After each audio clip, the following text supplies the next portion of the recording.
அன்புடையீர் அனைவருக்கும் எனது அன்பான வணக்கம். 365 நாட்கள் 365 கதைகள் என்ற இந்த பயணத்தில் உங்களை இன்று 54வது நாளாக சந்திப்பதில் எனக்கு மற்றற்ற மகிழ்ச்சி. இந்த பயணம் ஒரு மிக முக்கியமான பயணம். அதற்கு காரணங்கள் உள்ளன. ஒரு திட்டமிடலை செயல்வடிவமாக்குவதற்கு மிகவும் உதவிகரமாக இருக்கக்கூடிய விஷயங்களில் ஒன்று, அதற்காக நாம் கடைபிடிக்கும் வழிமுறைகள், நமக்கு நாமே அமைத்து கொள்ளும் ஒழுக்க நெறிமுறைகள், இவைகள்தான் பெரும் பங்களிப்பு செய்கின்றன. அந்த வகையில் நாம் இந்த பயணத்தை 54 நாட்கள் வெற்றிகரமாக நிறைவேற்றியுள்ளோம். இன்று 7:35 8 மணிக்கு என கொஞ்சம் நேரத்தை மாற்றி அமைத்ததற்கு காரணம், இந்த பகுதியில் உள்ள மின்சார தடங்கல் காரணமாக சில வேலைகளை திட்டமிட்டபடி செய்து முடிக்கவில்லை. ஆகையால் காலதாமதம் ஏற்பட்டுவிட்டது. மேலும் இந்த கதைகளை உங்களுடன் பகிர்ந்து கொள்வதற்கு மிக முக்கியமான காரணங்கள் இரண்டு உண்டு. ஒன்று, இவை நிகழ்காலத்தில் நிகழும் நிகழ்வுகளின் அடிப்படையில் உருவாக்கப்பட்ட கதைகள் என்பதால் நிச்சயமாக அது நமது வாழ்வில் பல்வேறு வகைகளில் நேரடியாக பயன்படும் என்பதாலும், இரண்டாவது மிக முக்கிய காரணம், உலக நாடுகள் அனைத்தும் ஒன்றிணைந்து உருவாக்கிய சஸ்டைனபிள் டெவலப்மெண்ட் கோல்ஸ், அதாவது ஐக்கிய நாடுகளின் தற்சார்பு மற்றும் நிலையான வளர்ச்சிக்கான உலகளாவிய இலக்குகள், அந்த இலக்குகளை பற்றி உங்களுடன் பகிர்ந்து கொள்வதற்கும் இது ஒரு களமாக அமையும் என்ற நோக்கத்துடனும் இந்த கதைகளை உங்களுடன் தொடர்ந்து பகிர்ந்து வருகிறேன். சரி, வாருங்கள், இன்று என்ன கதை என்று பார்த்து வரலாம். இன்றைய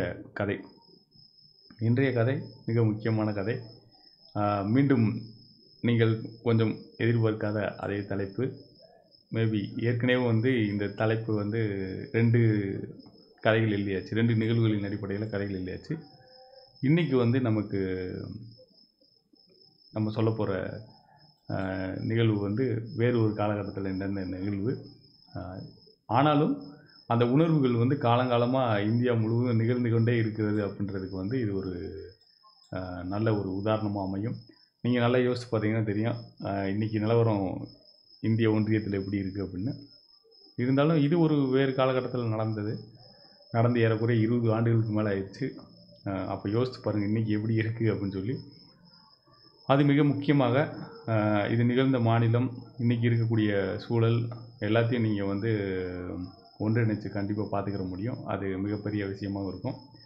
சரி, வாங்க கதைக்குள்ளே போயிடலாம். டையூடாமனில் தமிழ் வெறியன் 3. தமிழ் வெறியன் 3 தான், இடம் மட்டும் டையூடாமனில் அப்படின்னு சொல்லி இந்த கதையை இணைச்சிருக்கோம். சரி, வாங்க கதைக்குள்ளே போகலாம்.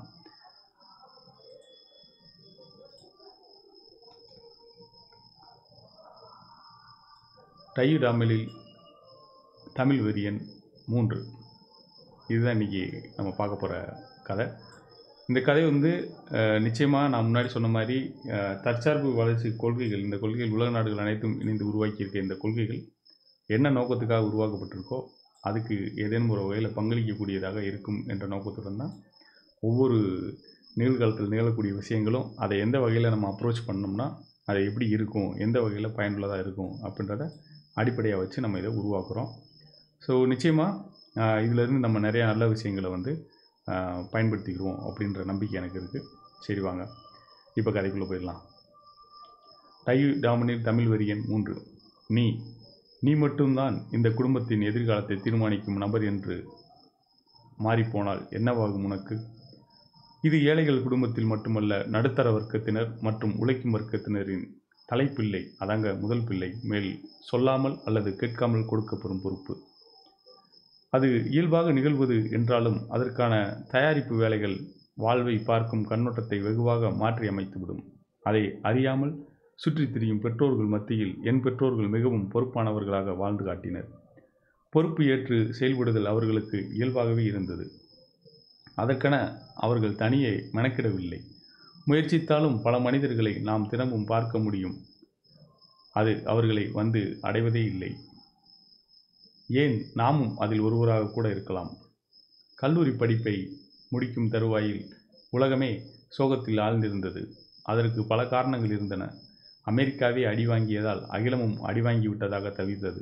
இதிலிருந்து நாம் புரிந்து கொள்ள ஒரு செய்தி உள்ளது. வெறும் செய்திகளை பரப்பி அனைவரையும் அந்த செய்தி சொல்லும் செய்தியை நம்ப வைத்து விடுவார்கள். அதை நம்பி அனைவரும் மூளையில் உதிக்கும் சிந்தனையில் அவ்வாறே மாறிப்போவார்கள். அதன் பிறகு அங்கு என்ன நிகழ்ந்தாலும் அவர்கள் மூளையில் எதுவும் பதிவாகாது. அவர்கள் நம்பிக்கையை மாற்றிவிட்டால் அவர்களை மாற்றிவிடலாம். அதற்காக மிக முக்கிய வேலை செய்வதில் மீடியாக்கள், ஊடகங்கள் பெரும்பங்கு வகிக்கின்றன. அதற்கடுத்து மத நிறுவனங்கள். சிறு வயதினிலே செய்தித்தாள்களின் மேல் காரி உமிழ்ந்தவன்தான் நான். நல்வாழ்வுக்கான, முன்னேற்றத்திற்கான, நம்பிக்கை தரக்கூடிய தகவல்களை அதில் தேடித்தான் பெற வேண்டும். மற்றவை எல்லாம் காரி உமிழ தகுதியானவைதான். நான் தீயவை இல்லாத உலகை பற்றி பேசவில்லை. அவைகளை விற்கும் அந்த மதிநுட்பத்தின் மீதுதான் காரி உமிழ்ந்தேன். ஏதும் பெரிதாய் அறிந்திராத அந்த சிறு வயதில். அது நிகழ்ந்தது நான் கல்லூரி செல்வதற்கு 8 ஆண்டுகளுக்கு முன்பு. உலகம் இல்லை, உண்மையில் அமெரிக்கா என்ற பூமியின் ஒரு நாட்டில் நிகழ்ந்த நிகழ்வுகள் உலகை ஆட்டி படைத்து கொண்டிருந்தன. நான் என் வீட்டில் வேலை கிடைத்த பிறகே வீடு திரும்புவேன் என்று உறுதிமொழியுடன் எழுந்தபோது, சில வாரங்களுக்கு முன்பு நான் மும்பையில் பங்கேற்ற நேர்முகத் தேர்வில் நான் தேர்வாகிவிட்டதாகவும் நாளை வந்து பணியில் சேரும்படியும் அழைத்து கூறினார்கள். அதுவும் டையூடாமனில். நான் விமானத்தில் சென்றால்தான் அங்கு சென்று சேர முடியும். எத்தனை பெரிய நிறுவனமாக இருந்தாலும், எத்தனை சிறந்த கட்டமைப்புகள் இருந்தாலும், அச்சமயத்தில் பொறுப்பில் இருக்கும் அதிகாரிகள் அங்கு நிலவும் சூழலை மாற்றி விடுவார்கள். மனித மனம் தனது தேவைக்கு மட்டுமே முக்கியத்துவம் கொடுத்து மண்ணோடு மண்ணாகி மடிந்து போவதற்கு அதுவே காரணம் என்றால் நீங்கள் நம்ப மறுப்பீர்கள். அதனால் கவலை இல்லை. ஒரு மின்னஞ்சல் மூலம் 1 வாரம் கழித்து பணியில் சேருவதாய் அனுமதி பெற்று எனது கல்லூரி தோழன் மும்பையில் இருப்பதால் அங்கு சென்று அங்கிருந்து டாமன் செல்வதாய் திட்டமிட்டேன். ஏறக்குறைய 1600 கிலோமீட்டர் பயணிக்க வேண்டும். தேனியிலிருந்து பெங்களூர். அங்குதான் சில காலம் பலரின் உதவியுடன் பணியில் தேடும் பணியில் இருந்தேன். இந்த பணி கிடைத்ததும் அங்கிருந்து தேடிய போதுதான் ஒன்றை மட்டும் மனதில் வைத்திருந்தேன். எந்த காரணத்தை கொண்டும் போலியான தகவல்களை கொடுத்து பணி வாங்கக்கூடாது என்று, பணியில் சேரக்கூடாது என்று.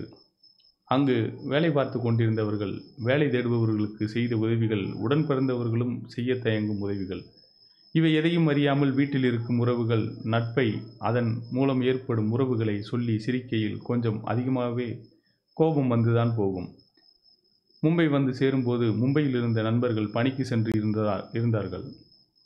முன்பு நேர்காணலுக்கு வந்தபோது அங்கு தங்கி இருந்த அனுபவத்தின் அடிப்படையில் அந்த பகல் பொழுதை கழித்துவிட்டு பெரிய திட்டமிடல் ஏதும் இல்லாமல் மாலையில் மத்திய ரயில் நிலையம் நோக்கி பயணித்தேன். அத்தனை கூட்டம் இருந்தாலும் யாரும் நம்மோடு இல்லை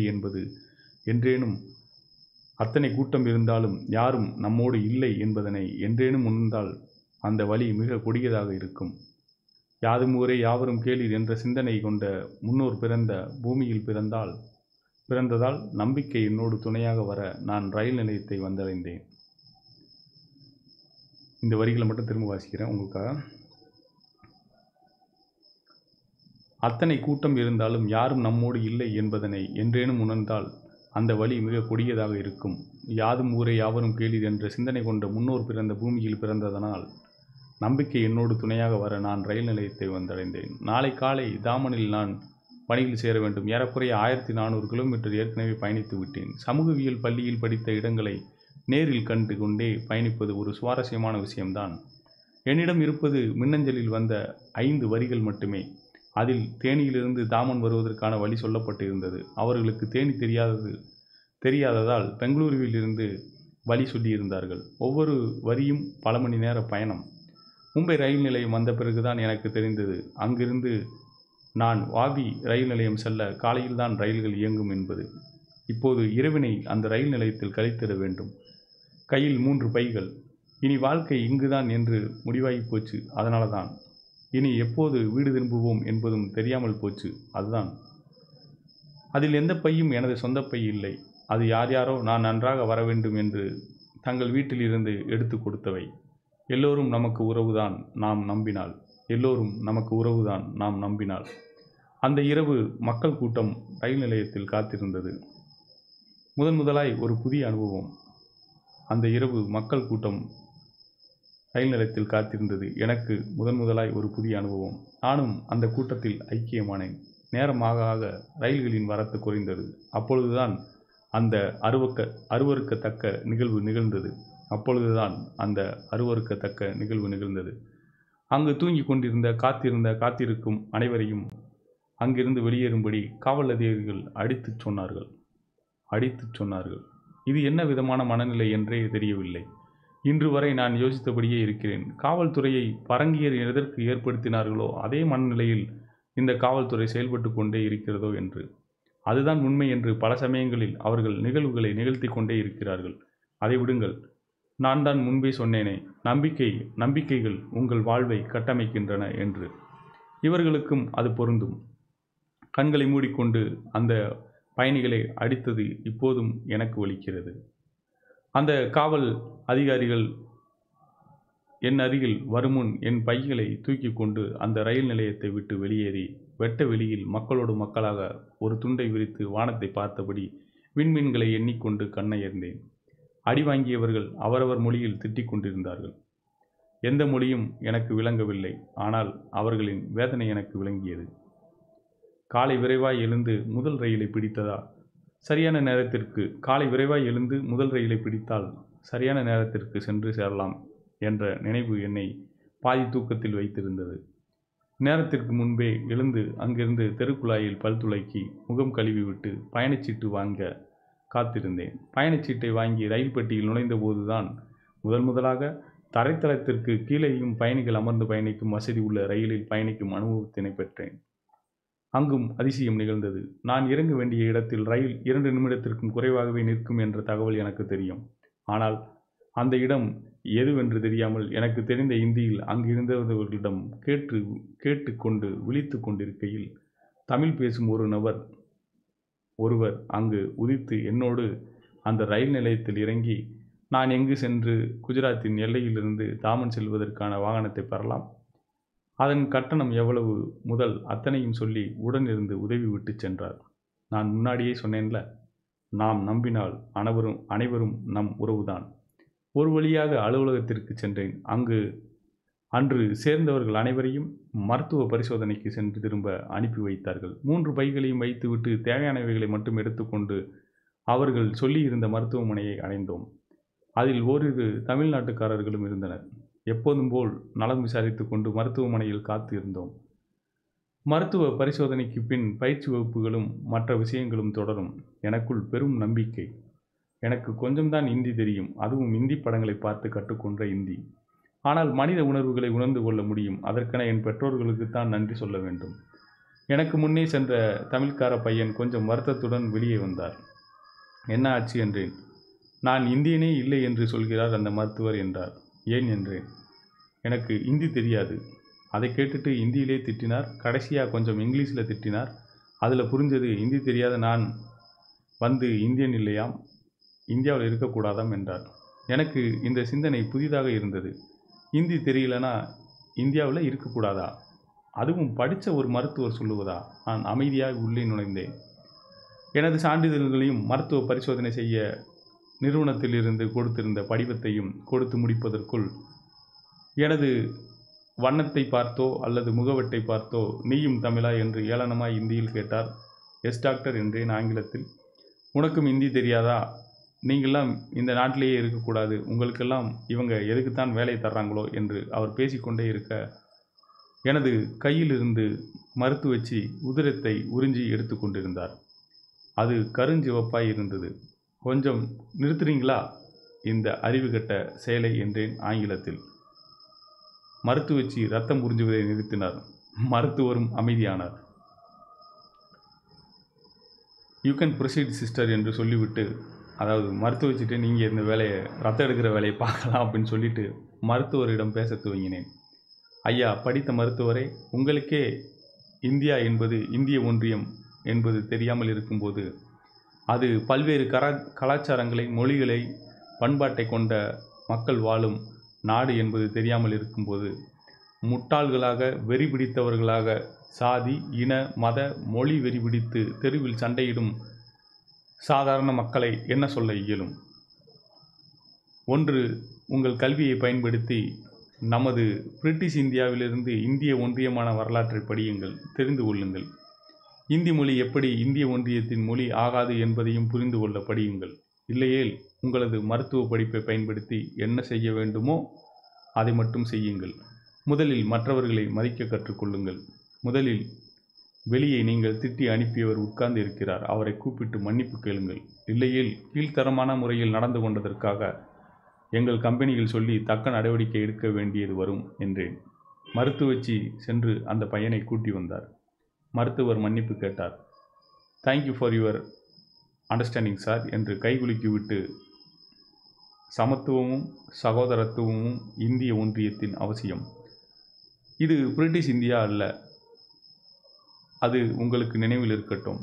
நாம் வேற்றுமையில் ஒற்றுமையை போற்றுவோம்.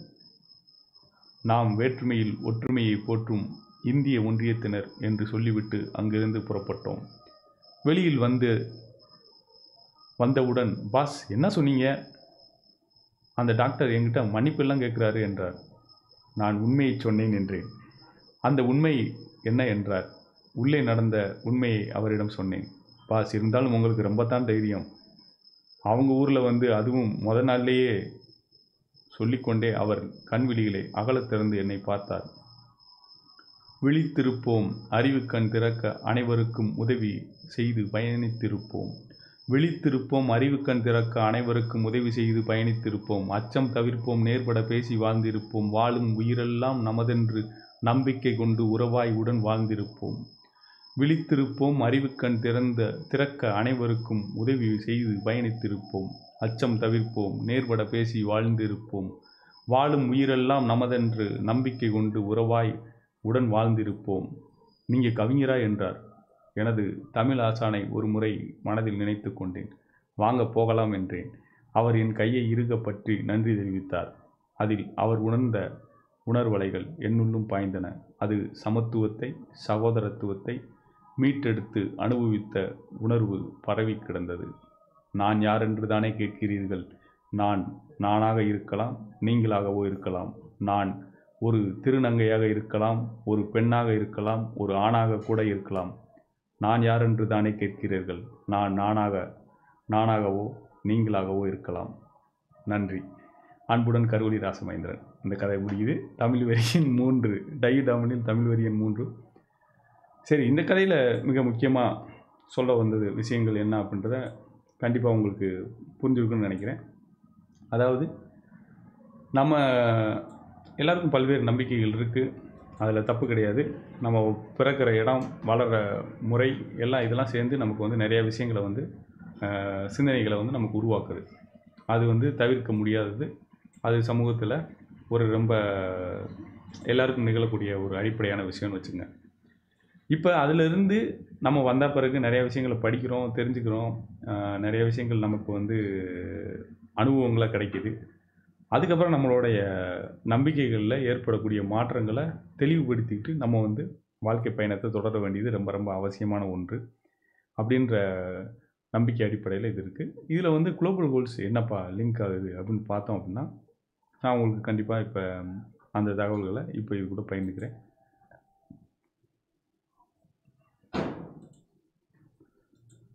ஸோ இதில் ஒரே நிமிடம். குளோபல் கோல்ஸ் அதாவது உலக நாடுகள் அனைத்தும் ஒன்றிணைந்து உருவாக்கிய இலக்குகள் எதுக்கு நமக்கு இங்கே பார்க்குறோம் அப்படின்றப்ப, அந்த இலக்குகள் எல்லாம் நமக்கு பல்வேறு வகையில் நேரடியாக இப்போ தாக்கத்தை ஏற்படுத்தக்கூடிய விஷயங்கள். அதை நம்ம தெரிஞ்சுக்கிட்டோம், புரிஞ்சுக்கிட்டோம், அதை பற்றி ஒரு ஐடியா நமக்கு கிடைக்குது அப்படின்னா, அது மூலமாக நம்ம வாழ்க்கையில் நிறைய மாற்றங்களை உண்மையிலே கொண்டு வர முடியும். அது ரொம்ப முக்கியமான விஷயமும் கூட, நமக்கு இப்போ தேவையானதும் கூட. அதில் இந்த குளோபல் கோல்ஸை பற்றி பல்வேறு இலக்குகள், நம்ம 17 இலக்குகளை பற்றி நான் முன்னாடியே உங்ககிட்ட சொல்லியிருந்தேன். அப்போது ஒவ்வொரு இலக்கை பற்றி நம்ம தனித்தனியாக பார்த்தோம். இப்போ அதில் மிக முக்கியமான இலக்குகள், இன்றைக்கி நம்ம ஒரு இலக்கை பார்க்கலாம். அந்த இலக்கு என்ன அப்படின்னா, நான் இப்போ லிங்க்கை உங்களுக்கு இங்கே ஷேர் பண்ணுறேன். இந்த காணொலியிலேயும் நீங்கள் உங்களுக்கு நேரம் கிடைக்கிறப்ப பார்த்துக்கலாம். இப்போ நான் இதில் பகிர்ந்துடுறேன் இலக்கு. அதுக்கு நேற்றே ஒரு வேறு முகவரியை பாருங்கள். இன்றைக்கி globalgoals.org அப்படின்ற முகவரியிலும் நீங்கள் போய் இந்த இலக்குகளை பார்த்துக்கலாம். சரி, இப்போ வருவோம். இலக்குள்ளே வர்றோம்.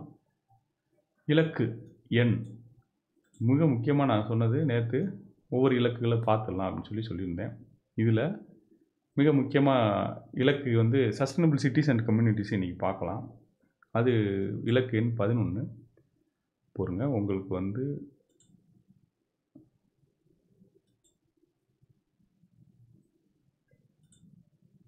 இலக்கு எண் 11. இலக்கு எண் 11 வந்து இன்றைக்கி நம்ம பார்த்துருவோம். சரி, இலக்கு எண் 11 சஸ்டைனபிள் சிட்டிஸ் அண்ட் கம்யூனிட்டிஸ். இன்றைக்கி நான் சொன்ன ஒரு கதை வந்து மிக எளிமையான கதை. அந்த கதை வந்து பார்த்திங்கன்னா எங்கே நிகழுது, ஒவ்வொரு இடத்துல இன்னொரு இடத்துல நிகழ்கிற மாதிரி பார்க்குறோம். ஒரு வேலை தேடி போகிற ஒரு இடத்துல நடக்கிற மாதிரி ஒரு நிகழ்வு.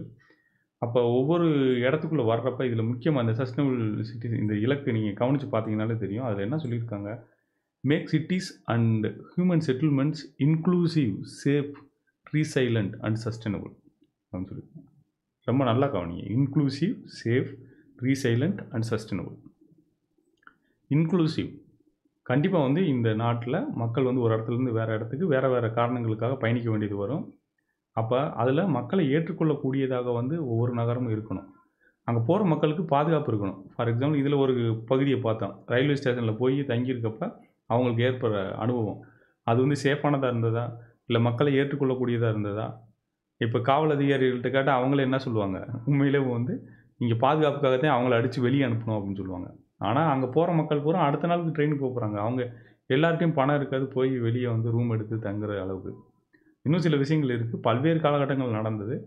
அது சில பயணத்துக்கு வந்து பயணிகள் உள்ளே தங்கிக்கிறதுக்கான வசதிகள் இருக்கிற மாதிரியான இது இருக்குது. அது நிறைய பேருக்கு பொதுமக்கள் தெரியாது. அதை சாதாரண மக்கள் மிக முக்கியமாக கவனிக்கணும். மிக ஒரு சாமானிய மக்கள் வந்து அவங்க வந்து அப்படியே அந்த இடத்துல பிளாட்ஃபார்மில் உட்காந்துருப்பாங்க. நாளைக்கு காலையில் ட்ரெயின், இல்லை நாளைக்கு மதியம் ட்ரெயின்னா அவங்கள வந்து காவல்துறை எப்படி நடத்தும்னு இன்றைக்கி நிலவர வரைக்கும். இன்றைக்கி நான் சொன்ன கதை வந்து ஒரு 20 ஆண்டுகளுக்கு முன்னாடி நடந்தது. இப்போ ஒரு ஆண்டுகளுக்கு முன்னாடி நடந்தது. இப்போ சமீபத்தில் நடந்த விஷயங்கள் கூட நம்ம பார்த்துருக்கோம்.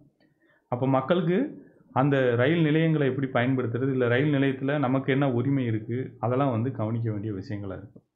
இப்போ இந்த ஒரு நகரம் அப்படின்னு உருவாக்குறப்ப இன்க்ளூசிவ், சேஃப், ரீசைலண்ட் அப்படின்னா ஏதாவது ஒரு இக்கட்டான சூழ்நிலையிலிருந்து மீண்டு வரக்கூடிய ஒரு நகரமாக இருக்கணும் அப்படின்றத சொல்கிறாங்க. சஸ்டைனபிள், தற்சார்புடையதாகவும் இருக்கணும் அப்படின்றது தான் இந்த இதுக்குள்ளே இருக்கக்கூடியது. சரி, அதில் என்னென்ன ஆக்ஷன் அப்படின்னு பார்க்கலாம் நம்ம. The world's population is constantly increasing. To accommodate everyone, we need to build modern, sustainable cities. For all of us to survive and prosper, we need new, intelligent urban planning that creates safe, affordable, and resilient cities with green and culturally inspiring living conditions. இதை ரொம்ப ரொம்ப ரொம்ப அருமையாக define பண்ணியிருக்காங்க பாருங்கள். உலக மக்கள் தொகை வந்து அதிகரிச்சுக்கிட்டே போகுது.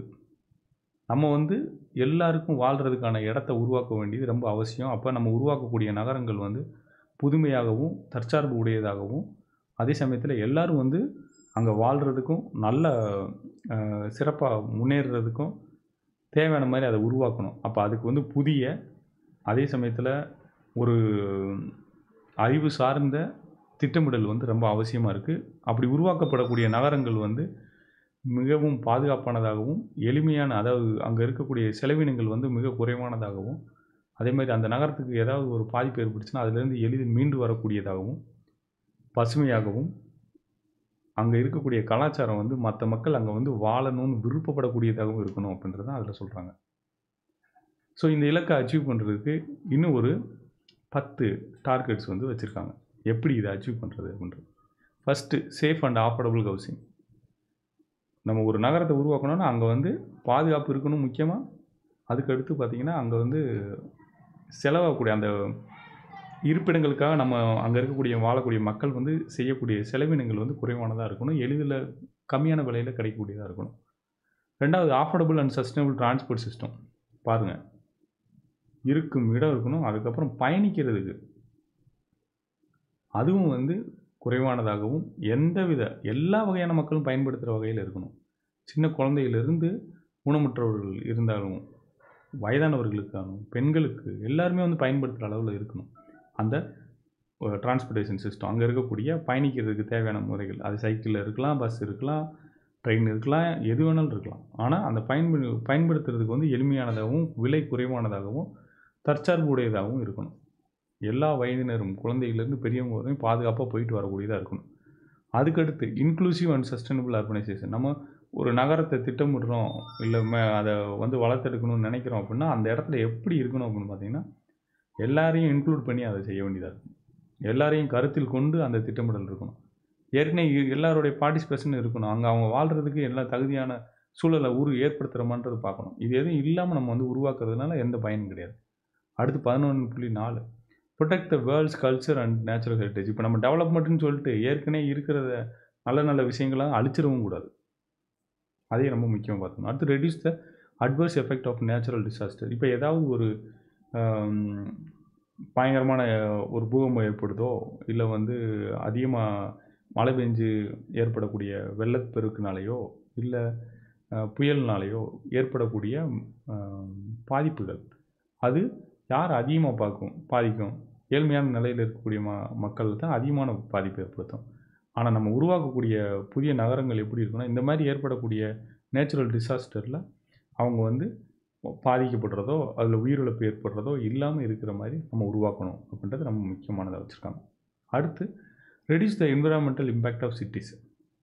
இப்போ சுற்றுச்சூழலில் ஏற்படக்கூடிய மாற்றங்கள் வந்து அது என்னென்னா, நிலம், நீர், காற்று எல்லாத்தையும் வந்து பாதிக்கக்கூடியதாக இருக்குது. அப்போ அந்த வேஸ்ட் மேனேஜ்மெண்ட் ப்ராப்பராக பண்ணுறது மூலமாக நம்ம வந்து என்விரான்மெண்ட்டு வந்து அந்த ஏற்படக்கூடிய பாதிப்புகள் வந்து அதிகமாக இல்லாத வகையில் நம்ம நடந்துக்கணும் ஃபஸ்ட்டு. அதான் ரொம்ப முக்கியமாக சொல்கிறாங்க. அது 2030க்குள்ளே அதை வந்து நம்ம செஞ்சு முடிக்கணும் அப்படின்றத சொல்கிறாங்க. Provide access to safe and inclusive green and public space. பொதுமக்கள் வந்து ஒரு காமனான ஒரு இடத்துல போய் பாதுகாப்பாக, அதே சமயத்தில் எல்லோரும் போகிற மாதிரி அக்சசபிளாக க்ரீனாக பப்ளிக் ஸ்பேசஸ் நிறையா க்ரியேட் பண்ணணும். இப்போ பெரிய நகரங்களில் வந்து பூங்காக்கள்லாம் இருக்கும், நீங்கள் பார்த்துருப்பீங்க. சிறு நகரங்களில் பூங்காக்கள்ன்ற பேரில் ஒரு சின்ன இடத்துல ஏதாவது ஒரு சின்ன 2-3 கம்பியை போட்டு வச்சுருப்பாங்க. பெருநகரங்களில் நல்ல ஒரு கட்டமைப்பில் இந்த மாதிரி உருவாக்கி வச்சுருக்காங்க. ஏன்னா அது மக்கள் ஒருத்தரோட ஒருத்தர் பார்த்துக்கிறதுக்கு, பேசிக்கிறதுக்கு, ஒன்றிணைந்து சில நிகழ்வுகளை ஏற்படுத்தி செயல்படுத்துறதுக்கு இதெல்லாம் வந்து ரொம்ப உதவிகரமாக இருக்கும். இப்போ சென்னை போன்ற நகரங்கள்லையோ இல்லை பெரிய நகரங்களில் சில இடத்துல இந்த மாதிரி பூங்காக்கள் இருக்குது. காலையில் அந்த பகுதியில் இருக்க எல்லா மக்களும் வந்து நடைப்பயிற்சி செய்கிறது, ஓடுறதோ, இல்லை சில குழு விளையாட்டுகள் சேர்ந்து விளையாடுறதோ, இந்த மாதிரி அப்போ அங்கே வர்ற குழந்தைகள் எல்லாம் ஒன்றாக சேர்ந்து விளையாடுறது, இது மாதிரி பல நிகழ்வுகள் வந்து அங்கே நடக்கும். அது வந்து நிச்சயமாக வந்து ஒரு மக்களிடையே ஒரு ஒற்றுமையை, எல்லோரும் சேர்ந்து செயல்படுறதுக்கான ஒரு சூழலை வந்து ஏற்படுத்தும். இது வந்து ரொம்ப முக்கியமான ஒரு விஷயமா அதில் சொல்கிறாங்க. அடுத்து வந்து strong national and regional development planning. அப்போ இதெல்லாம் நடைமுறை சாத்தியமாகணும், பிளானிங் வந்து ரொம்ப தெளிவாக இருக்கணும். அது வந்து நேஷனல் லெவல்லையும் சரி, ஒரு ரீஜனல் லெவல்லையும் சரி, அதை ஒரு ஊருக்காக திட்டமிடுறதா இருந்தாலும் சரி, அது ஒரு நாட்டுக்கே திட்டமிடுறதா இருந்தாலும் சரி, ரொம்ப பக்காவான பிளானிங்காக டெவலப்மெண்ட் பிளானிங் வந்து இருக்கணும். அப்போ தான் வந்து இது எல்லாத்தையும் சாத்தியமாக்க முடியும் அப்படின்ற சொல்கிறாங்க. அதுக்கடுத்து implement policies for inclusion, resource efficiency and disaster risk reduction. அப்போ நம்ம அங்கே அந்த நாட்டுக்கு தேவையான சட்டத்திட்டங்கள் எல்லாத்தையும் உருவாக்குறப்ப அதை எப்படி உருவாக்கணும் அப்படின்னு பார்த்தோம்னா, எல்லா மக்களுக்கும் பயன்படுற வகையிலையும், அதே சமயத்தில் இருக்கிற ரிசோர்ஸஸை வந்து எஃபிஷியண்ட்டாக யூஸ் பண்ணுற வகையிலையும் இருக்கணும். அதை பயன்படுத்தும் முறை வந்து சிறப்பானதாக இருக்கணும். அதுக்கடுத்து இந்த சுற்றுச்சூழலால் ஏற்படக்கூடிய பாதிப்புகள் இருக்குது. அதனால் ஏற்படக்கூடிய பாதிப்புகளால் மக்கள் அதில் பாதிக்கப்படக்கூடிய அளவு வந்து குறைவானதாக இருக்கிற மாதிரி நம்ம வந்து நகரங்களை திட்டமிடணும். பாலிசியெல்லாம் அதுக்கு சப்போர்ட் பண்ணுறாப்புல தான் நம்ம டெவலப் பண்ணணும் அப்படின்றத அதை சொல்கிறாங்க. ஆனால் நம்ம அப்படி உருவாக்குறோமா அப்படின்றது இப்போ ஒரு கேள்வி இருக்கும் எல்லாருக்குமே.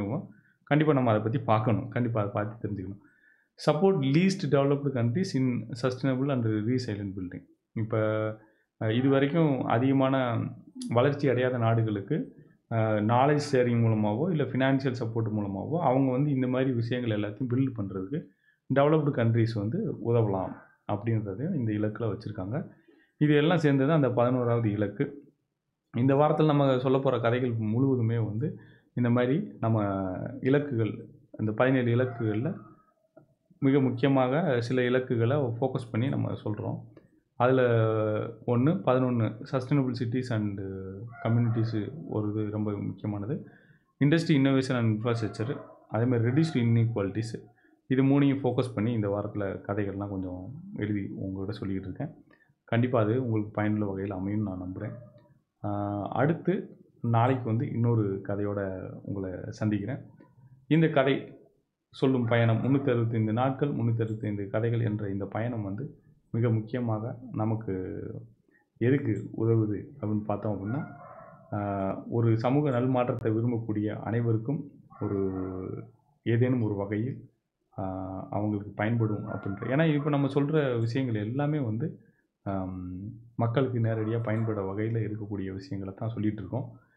அந்த வகையில் இப்போ நம்ம சொல்லிக்கிட்டு இருக்க ஒவ்வொரு கதைகளும் நேரடியாக பயன்படும் அப்படின்ற ஒரு நல்ல நோக்கத்தோடையும், அதே மாதிரி உலக நாடுகள் அனைத்தும் ஒன்றிணைந்து உருவாக்கிய சஸ்டைனபிள் டெவலப்மெண்ட் கோல்ஸை பற்றி பகிர்ந்துக்கிறதுக்கு ஒரு அருமையான களமாக இது அமையும் அப்படின்ற நோக்கத்தோடையும் நான் வந்து இந்த கதைகளை உங்கள் கூட தொடர்ந்து பகிர்ந்துக்கிட்டு வரேன்.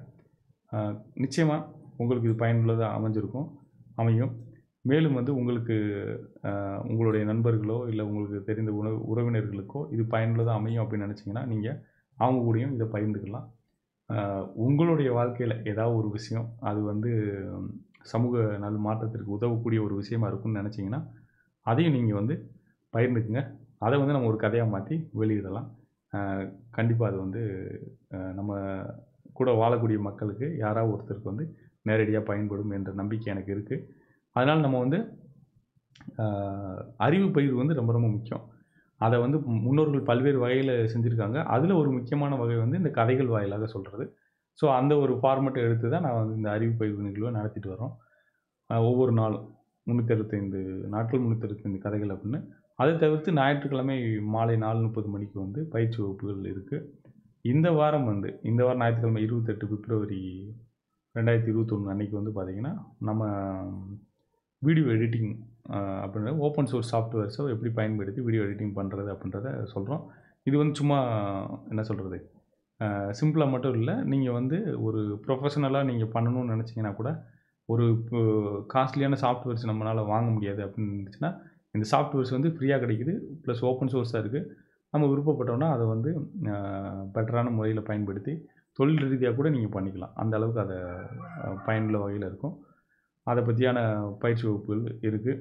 அதை நீங்கள் கண்டிப்பாக பயன்படுத்திக்கணும். ஞாயிற்றுக்கிழமை மாலை 4:30 மணிக்கு வாய்ப்பு இருக்கிறவங்க வந்து அந்த தகவல்களை பார்த்துங்க. ஆர்டிஆர்சியோட முகநூல் பக்கத்தில் அந்த தகவல்கள் இருக்குது.